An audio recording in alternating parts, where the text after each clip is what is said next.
Hello, my name is Martine Demers from the Center of Excellence for Behavior Management, and today I'm here with Korah. We work as a team at the Center of Excellence, and we have a resource that we would like to share with you. So, Catherine? Yes. Good morning.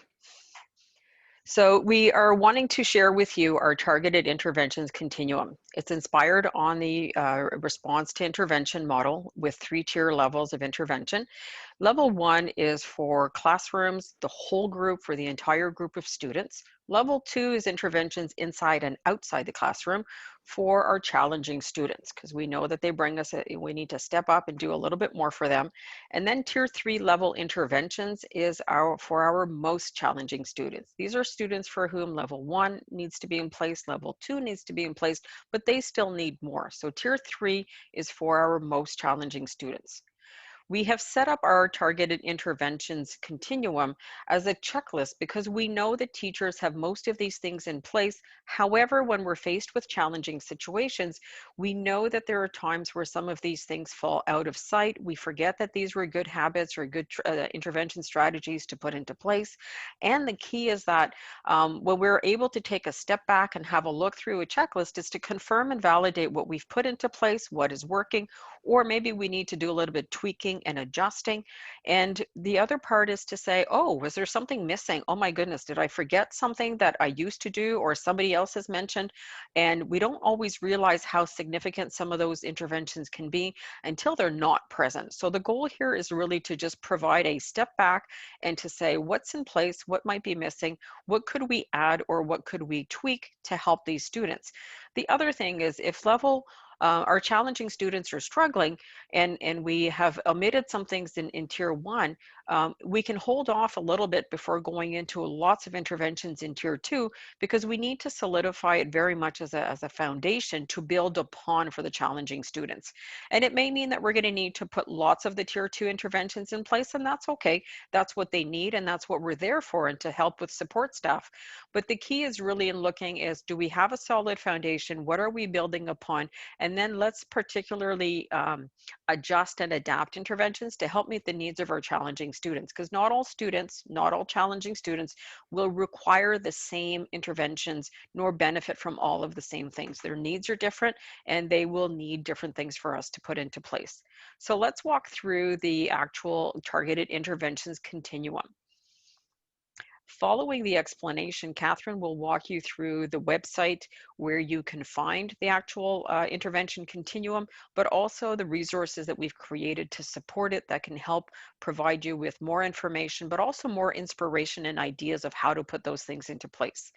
So if we start here, Tier 1 interventions are interventions that benefit the whole group to function within the classroom as a bubble, and really for them to live as an entity, as a community, and how everything can kind of be set up in the classroom to be the resources that your environment is really filled with resources.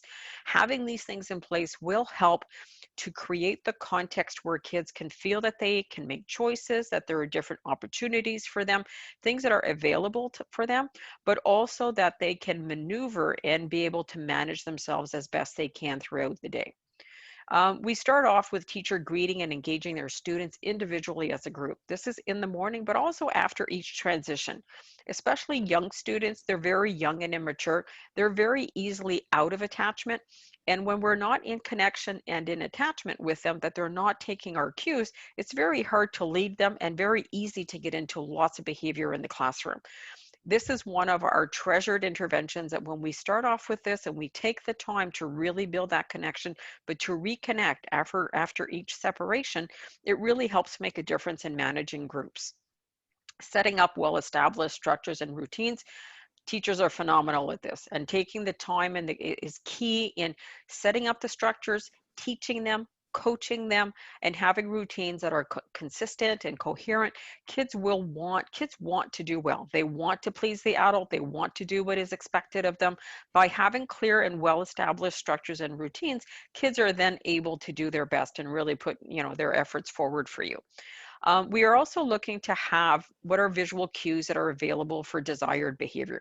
This is a bit like our Ministry of Transportation. They've got cues for us. They've got lights, they've got, painted lines, we've got stop signs, we've got different kinds of signs. What do we have in our classrooms that is guiding specific behaviors? It might be that there's the taped area on the ground for a teacher's area. This is a no step zone. Kids don't come into the zone. So this is one example, but whatever it is that you want as visual cues for them, are those up and visual and visible? But also, are we cueing kids with these messages so that when the adult isn't there with the visual cues, they still know what they need to do or not do? Then we're looking at short work periods. Sometimes we want to stretch out work periods. Longer does not mean better, doesn't mean more focused, doesn't mean more learning time. Because what happens is that when we know, like our students, some of our students do not have the capacity to hold on attention concentration for long periods of time. However, if we break it down, we can often get more concentration and attention. Time is more productive, but things are also less frustrating for students. We having different alternate seating options in the classroom that items that kids can sit on or sit in is a welcomed piece. Many classrooms over the past years have adopted alternate seating, and this for kids who are fidgety and have lots of energy, need to move, need to shift and be in different positions. This is making a huge difference. Alternate workstations is along the same line. Some of our students really struggle to sit in a chair at a desk. Do we have standing stations? It can be by the window, it can be on the top of bookshelves or filing cabinets. It could also be with an ironing board that can be put away so that if you don't have a lot of space, those are things that can be handy that you can use. They're adjustable, but you can also store away. We would strongly encourage you for brain breaks. Now, many teachers have brought this in. They're using their smartboard with Go Noodle, all kinds of different activities. There's such a range out there that we can see through the internet. But the key is really being able to get a break, a physical break from the work so that the brain can have its time to transition information from one side of the brain to the other, to get some reprieve so that they can continue processing the information that you've taught them. If we put too much in at the same time, kids get overwhelmed and then they generally push away from learning. If we do it in small blocks and put in brain breaks, that really helps make a difference. And we see generally increased attention and concentration with students. Brain breaks can be quiet time activities also, where it's a time away from academic work, but we can go into things like small crafts or sketching, mandalas, search and find, basically where the brain is getting a break from academic work, getting a step away and being able to process and switch gears. So the quiet time activity is one that can be used as a good transition coming back from recess. If the teacher is reading to the group, this is also a great time for them to have something in their hands. It becomes very calming and soothing to the brain. The rhythmic motions of activities can really help bring kids' energy down. Emotional release activities for the whole group. We strongly encourage this. Kids are filled with emotion, lots of waves of emotion, and unless there is movement for them to be evacuated, the buildup in them will cause struggles. It will cause behavior. It will cause the attitude. It will cause the frustration and more opposition. If we're able to naturally infiltrate this into their day, there is so much benefit to it. Part of the best benefit is with the movement of the energy moving through is kids are processing what's working and what's not working for them. And the more that there is movement, then we will have healthy emotional development. Kids who are packed up and jammed up with their emotions are kids that we see that don't grow as well, emotionally. Their potential is there, but the growth isn't quite happening for them. Something that is also highly recommended, and I've seen in many, many, many of our classrooms, is designated areas for students to retreat in within the classroom. When there's a break, when they need a break from the group or their work. And this doesn't mean that they're avoiding work. Sometimes they need to step away to be able to think, to be able to process what was requested, or if they're feeling overwhelmed, to just step away and be able to come back a few minutes later. So this is an area within the classroom that's available for all students. And you'll see some students gravitate to it and others don't at all. But the key is in having a space is the student can retreat from the group without leaving the classroom. And that's really the key piece. The other thing is that when they're in the designated area, they can still hear you as the teacher or the support staff in the group, and they can hear what you're saying. And most kids, it doesn't take too long that they're in there, they get their break, they come back because they don't want to miss what's going on in the group. They just want to get right back into the action. So the key is when we have that within the room is that they're able to use it, go and come back. Community projects are projects that you set up in different areas of your room. It will be things like puzzling or having a building table. It could be with Legos, it could be with maze buildings, it could be craft projects, it could be math stations where different things where they're building. And the key here is that a community project is one where all students can touch, can join, can contribute to, and it belongs to the class. So it's not an individual project where everybody steps in on, because then kids get upset. So the community piece is really huge. But again, the benefit here is that there are some kids who sometimes need to step away from their work, be able to have something that they build and create with their hands, and then be able to move on with their work. So there is a really, another good benefit here to have.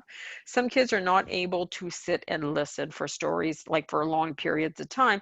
However, they could be at the puzzle area and listening and still want to contribute and answer to the questions you're going to ask the group. But that needing to stay sitting in a sitting position with other kids in close proximity, some kids just can't do it. So having something like a puzzle area is something that can be a big asset. We also encourage that when we have kids that are very active, and there are some groups like that, some younger and some, older students cycle too, that they do have that extra energy and they need to get out more. So if you're able to take some of the learning outdoors and have increased either recess or a block of time where you take it out, this is a great benefit to the whole group. That extra time, but it's also that connecting, that enjoyment, that spending time with, that we're able to, to really benefit from. If I may add, Martine, Mm-hmm. another piece in terms of Tier 1 that could be a great asset looking at some of these different interventions, whether it's the teacher who's engaging the students or whether it's through those group activities with the physical movement, with the emotional release or the community projects, the piece there is the sense of belonging of the group, right? And how the teacher can build that for the class, and more that the child feels that they're part of a whole and they feel that they belong there, the less insecure they feel, and that really helps with the sense of not just belonging, but also the sense of safety, and to allow for them to just relax and to focus on learning. Absolutely. Mm-hmm.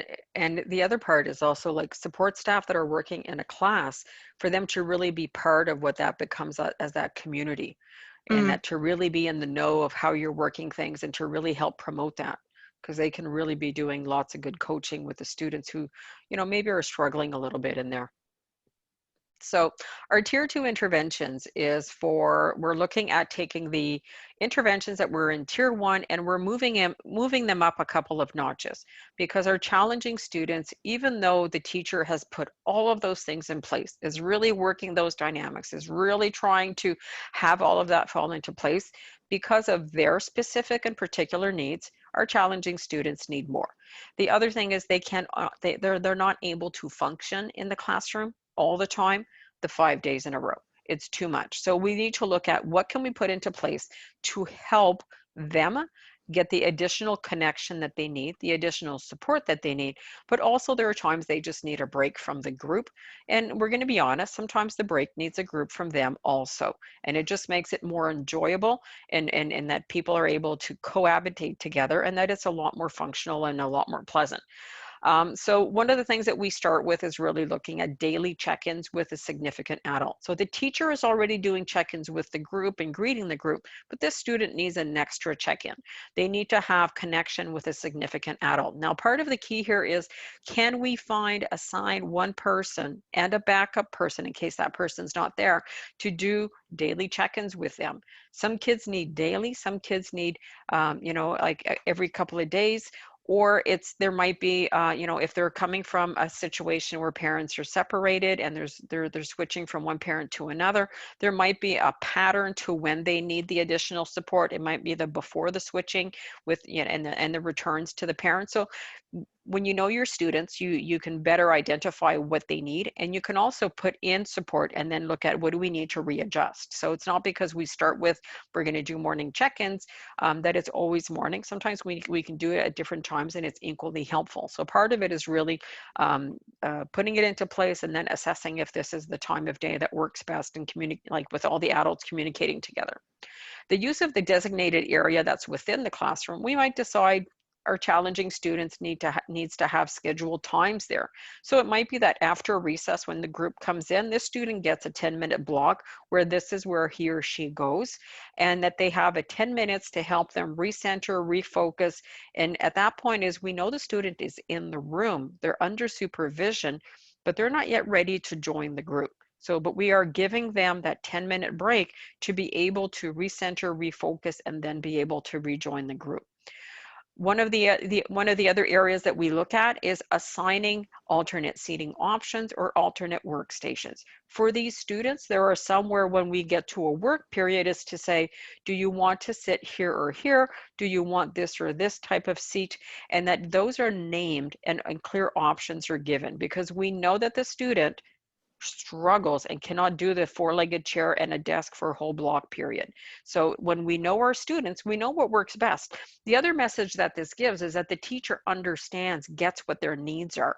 And when a student feels understood and heard in this way, it makes a huge difference with their wanting to engage and give their best effort to the learning. Then we get into movement breaks in the hallway and or outside, because these are kids who have too much energy, and that even though the teacher is doing movement breaks and brain breaks in the classroom, it's not enough for them. They've got more that has just got to come out. So having movement breaks in the hallway, it could be through sensory hallways that are already set up, or it could be with movement break stations where there are posters set up with different activities. They don't need to have a lot of materials. They actually don't need to have any materials, but to have visual cues of different exercises, and for this to be done in a really fun way. This is not a consequence. This is not a punishment. This is a kid who's got more energy than their body can handle when they need to get to work. Is can we put into their schedule that they go out for movement breaks with support so that they can get the energy out and be able to rejoin the group and be part of the group in a positive way. Schedule breaks in another location. Now this would need to be predetermined. They need to know that there are times that they get a break and that they have a visual schedule and they see that they know that they have a break from the room. Now the break can be at certain times. It can be that there are options that they bring with them, that they could have a personal choice board where they have activities they have pre-selected and they bring those things with them. It could be that they have something that's already awaiting for them in the location where they're going. It could be with a technician, so an attendant, a support staff.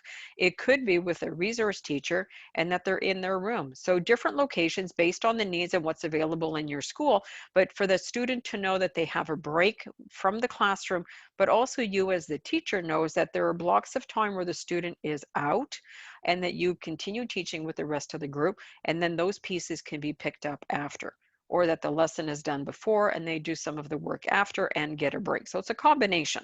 It's a combination. Then we also look into, as a tier 2 level intervention, is our challenging students really benefit from having a personal bin. And this is a bin where we would put different types of projects in there, things that they can do, that it could be an in-class break as part of their quiet time activities, but also something that can easily be brought to the alternate location because it's in this bin. You can literally just pick up the bin, and whatever's in the bin, they have the materials to do what is their activity. Example, if they were to have, let's say, mandalas, then we would want to have a box of pencil crayons there so that if they forget to bring their pencil case, they would have the pencil crayons there. So we're not into, I need to scramble and look and find things. If the next piece that we're looking at is you've got mail. Now these teachers have historically sent kids out on as messengers to different people, and sometimes it's legit, you know, to the secretary, you actually had something to send, and sometimes it's empty envelopes with a post-it in it saying, he just needs a break. So this is we've done templates, we've created templates, 2 that are active, two that are quiet, but students have, like, there's a message to the receiving person, there are different activities on it, the teacher then, whoever is the receiving adult signs them, and the student returns with the letter back. So the key is we've created some templates that are just for fun, to have something ready-made. Students like the idea of you've got mail. They think they're like the official postmaster of the school. So it gets to be enjoyable. It's positive. Again, none of these interventions are a consequence. They are interventions. This is something as a tool that is needed to be helpful in managing behavior.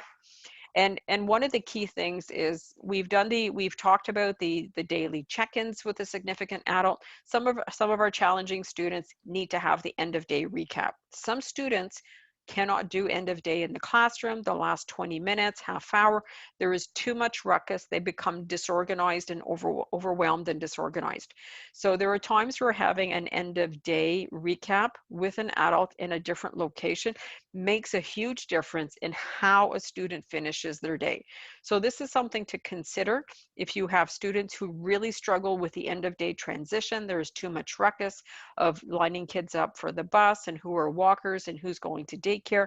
For some kids, that's too much. It's too much commotion. So the end of day recap with a significant adult could be done somewhere else, is something to consider. What is key with all level 2, tier 2 interventions is to make sure that there's ongoing communication amongst the adults, because the key is that there will be numerous adults, but there's information that's collected throughout the day with what the student shares regarding, schoolwork, how they're coping with it, how they're finding it, what they're struggling with, where the frustrations are. And when we're sharing that information, it is really precious as to what are some of the sometimes really small adjustments that can be made that make a huge difference. But to the student, it's that feeling, that level of support of the adults get me, that safety net around me understands me, and they know what to do to help me. So it helps kids feel more engaged. Mm. If I may add again, Martine, a piece Hmm. to tier 2, you may notice that all of the strategies that we're suggesting from tier 1 to tier 2 to tier 3, we'll get to that in a moment, it's all about prevention. It's not about waiting for the child, to be upset or to get out of hand. We Hmm. are trying to focus on we're being intentional. We're looking at the environment and how can we support that child, understanding where their challenges are, understanding where those needs are, and setting up the environment to really support that child in a very intentional and preventive way. And so that's the neat part about this document. It's trying to, not about consequences. It's really looking at, No. what are those needs for that child and how can we better support them. And also, I think one of the things that I've noticed most, Catherine, in when we're working this with like looking at, let's say, a challenging group, is that it clarifies everybody's role. The adults, Hmm. everybody is working hard, and everybody wants to help and make a difference in supporting the student, so they can be more successful. They can have less. Hopefully less incidents, where things get overwhelming and they disorganize, and everybody wants a mission and to be part of a constructive whole mission working together. Because I've not met anybody in a school that doesn't work hard, but it doesn't mean that we always reap the benefits of all those efforts put out. Right. And what we've seen that this has done in looking at, like, working through the checklist as a who's doing what, not as in a checking or judgment, but as in how can we each contribute to the Right. whole, is that it's just been a lot more cohesive, people speaking of a common language, focused in the same direction. And what we're noticing is progress is being made, but then people are feeling more encouraged Hmm. because they're seeing that their efforts pulled together is making a difference. Now, it doesn't change things overnight, but it does shift the energy into we're being preventive rather than being reactive. And I think that's a Exactly. huge piece. So we're investing energy forward. Now, some of our students, we're going to call them our highly challenging students. These are our top few percents who really struggle. Like, it is a challenge to come to school, to be at school, to stay at school. Life is not easy for these students. And what are all the different things that we can put into place? So if we're looking at tier 1 and tier 2 is in place, but even still even all of that, they are still struggling. we have a really particular situation. And this is where we need to bank in the resources of a school team and say, wow, we really need to pull together. And there are times we're going to need to put some special measures in.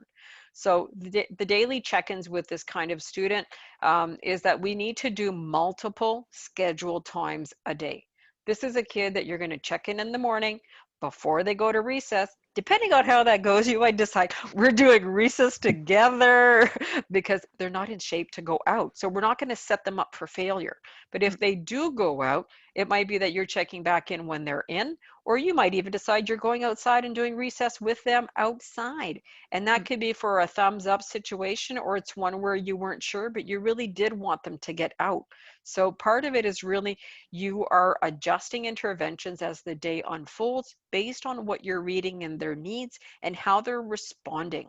Because we have some kids who come into school, they're already charged. They've already had a full day of emotional issues that have happened, and they're coming into school with adults that are going to be putting requests and demands and expectations. And sometimes they're not ready for that. So there's a part where we really need to be attuned to reading them, seeing what their capacity is, and going at the rate that they're able to go. Kids don't misbehave because they want to. It's because we've gone beyond their capacity and they're not able to give us more than that. They give us their best, and sometimes it just falls a bit short. So we need to be there to support and help out.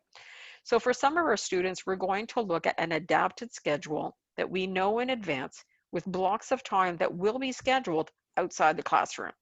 Now, this can be for a half hour, but it could also be for an hour. It could also be for a half a day, that we block that there are certain parts of the day or parts of the week that the student is not in the classroom. They are in school, but not in the classroom. They may be in the resource room. They may be in the technician room, or if you happen to have a nurturing support center. The student is provided with a visual schedule for them to know when they're in the classroom and when they're not in the classroom and how long they're going to be out. They need to know. Even the young ones, they need to know. They need to know when they're going to be returning to class. This also needs to be presented as the adults as a team have decided that we are doing different things to help because we know you're growing, but they're not quite there yet. So it's not the child decides, yes, I want to do this or not. This is very much an adult team decision where we are putting things into place to help you. Doesn't mean they're always going to be happy with it. And that's okay. That's okay. And that's also part of what they need to work through is we don't always like what we need. And as kids, that's a big piece to swallow. That's a big piece to work through and to coach them and support them with. But if they're naming how they're upset, I'm going to go bravo, because they're starting to name things, and it's exactly what we need for them to be doing around their emotions. Okay. Now, the other part here is that we will schedule intervention with a significant adult to do emotional work with them, because this is an area for high challenging students. They all, if they're in this category, they all have huge amounts of problems with naming emotions, handling emotions, expressing emotions, dealing with the emotional energy that's pent up in their body, because the goal is we want to help them work through some of that, express it. But the key is express without consequences, without repercussion, because it's not their fault. They need help with it. We need to support, we need to set the conditions. The end of day recap will also be with the same adult, that we're trying to have that it's a consistent support so that they're not feeling more anxious or insecure. So the more that we have consistent adults with them, this is the best case scenario. Now, these are interventions that for some kids will make the difference with being able to be in school, but not in class. But if we weren't doing this, they would be suspended and out of school. So this is very much, these are personalized intervention strategies to help kids stay in school. Again, this is our tier 3. These are not interventions that we do lightly. This do consume a lot of support staff time and different adults, in the area, within the school team and the professionals who support that school team. But the key is these interventions can make a difference with being able to maintain a student in school. And our most challenging students really need school. They don't always like school. And this is part of our challenge to say, how can we make it more enjoyable? But the key is they do need to be in school, and they do benefit from being in school, even if they don't always like it. And that's okay. They don't need to always be happy with it. But if they're happy to come and see us, that is the huge difference. And that's what we need to bank on, is really those attachments, those connections, because school is not easy for all kids. Mm. Mm. And to add to what you're saying, Martine, and you've hinted to that, but I just wanted to make it more explicit. There's a piece here with tier 3, high challenging students, where sometimes adults get discouraged Mm. because they're hoping that, some of these interventions from tier 1 to tier 2 to tier 3 would have a bigger impact on the child, that we would see, more results. And the truth of the matter is that, it doesn't mean that those interventions aren't working. Hmm. It's not because we're not seeing things materialize themselves in the here and now that these things don't have an impact on the child. And so having faith and continuing to do these things, because I've noticed sometimes adults tend to not just be discouraged, but sometimes let go of some of these good Hmm. practices that they Yeah. have, whether it's tier 1 and tier 2 interventions. These are equally good for tier 3 students. Yes. And to hope that at least in the meantime, if we can keep the child at school, like you were saying, and that the child has somebody to speak to, and that they have a place where they can release, um, we are doing something. It doesn't feel like we're doing enough, but it is, though, for a child in Hmm. tier 3. And so just to keep that in mind. And the key is that all of the interventions will take time.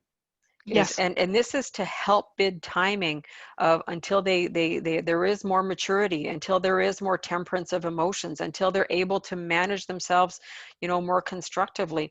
But the key is the kids are not behaving the way they are because they want to.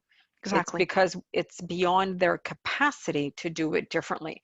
So in us working the environment and the structures, is the more that we can have them feel welcomed, cared for, that they're safe with us, that we have their back, that we get them, we are priming the conditions for the emotional growth to happen, or to fuel stronger, so that they can reach their potential. All kids have the potential. The key is, are they in conditions to help prime that growth? And this is really Mm, what all of this is about. And we know how hard teachers work. But for our most challenging students, I hope that teachers will also really feel the support with their admin team, the support staff, the professionals coming from the board, because no teacher should feel the weight of a challenging student on their own. And exactly. this is the key, is it is not possible to manage an entire group with some challenging students and highly challenging students all together, all at once, without support. So hopefully this helps to give some guidelines, some Mm, ideas, some inspirations. And again, we don't pretend that people are not doing a good job. We know how hard people are working. We work with enough schools across the province that we know how much work is invested. This is hoping to align interventions to give us a bird's eye view of, oh, like we hadn't thought of alternate workstations. Maybe we should try that. And maybe it's something that, a teacher wasn't so comfortable with and wasn't sure about. And for some students, I will tell you, this makes a huge difference. mm, Having the option to, they might decide to sit at their desk, but then know that they can shift to something else. And that in itself is, you will see kids be in work mode longer just because they have some options. mm, So it's quite interesting to see this in action. So I hope the list, the checklist and the targeted interventions continuum will provide some ideas, some inspiration, but mostly validation of, you're on the right track, you're already doing a number of things, and sometimes it's a bit of tweaking. Now, to add to some of the inspiration and how to sometimes to have more depth to some of these interventions, Catherine will walk you through the page on the website to let you know how to get there, but the resources that are available. So some things that are written in here, we have resources that you can go view. And I think that is an interesting piece. So this can be kind of like the foundation. And then which area do you see that, I'd like to know more about alternate workstations, for example, where do I go? What can I get? So Catherine, I'll let you take the lead perfect. on that part. So I will just zoom out and bring you to the home page. And so to get to our website, The address is www.cebm.ca. And so you would be coming to here, which is our homepage. We've got, other resources. You see here is where the intervention continuum is. You could either get to it by here, or you can get through it through up here where you've got projects, and then you click on intervention continuum. And then this will bring you to our page. Whoops. And then, so this is the document that we just presented. You can click on it here, here, or here, and then it will bring you to this one, the PDF. You can download that in color or in black and white. And so underneath, we have put here for each of the sections. And so for the green section, you've got the other video capsules that we've created to explain some of the different sections, give a bit more detail. We've also put here on the right-hand side the documentation. So just to reiterate, all of the video capsules are on the left and all of the downloadable documents are on the right. And we've done it by tier 1, tier 2, and tier 3. And so I will let you guys, take the time to explore all of these. And I've just noticed that on tier 3, there are other documentations that I will be annexing here.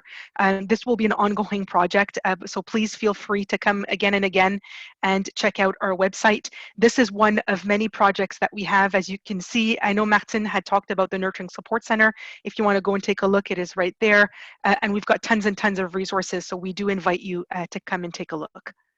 Anything else that you'd like to add, Martine? Catherine, can you just go click on one of the video capsules so people can have a visual of how it will look and how it Yes, directs them? I will try. I don't know, given that I'm sharing a screen, what will happen. Let's give it a try. Okay.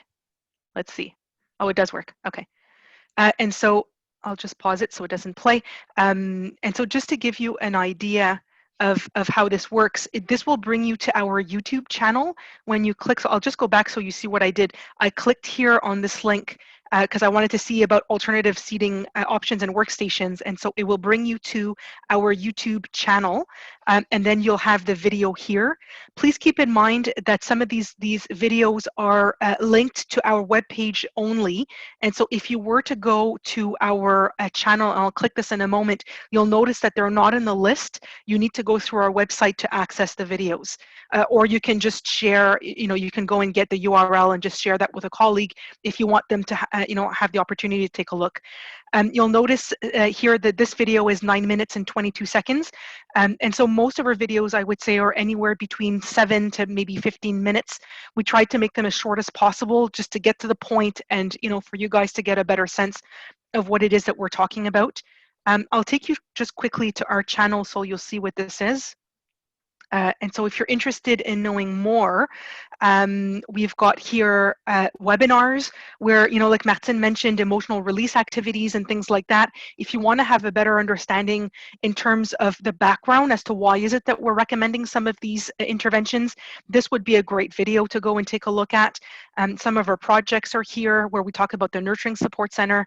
We've got COVID-related video capsules and whatnot. And so this is our channel.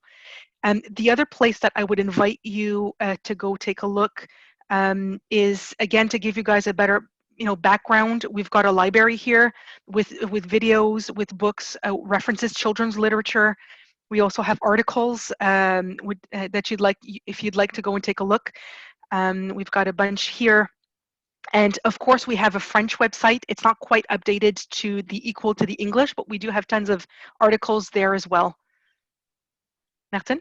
That's great. I think it helps to give a visual of what is available, but also where the resources will direct you to. We hope this has been helpful.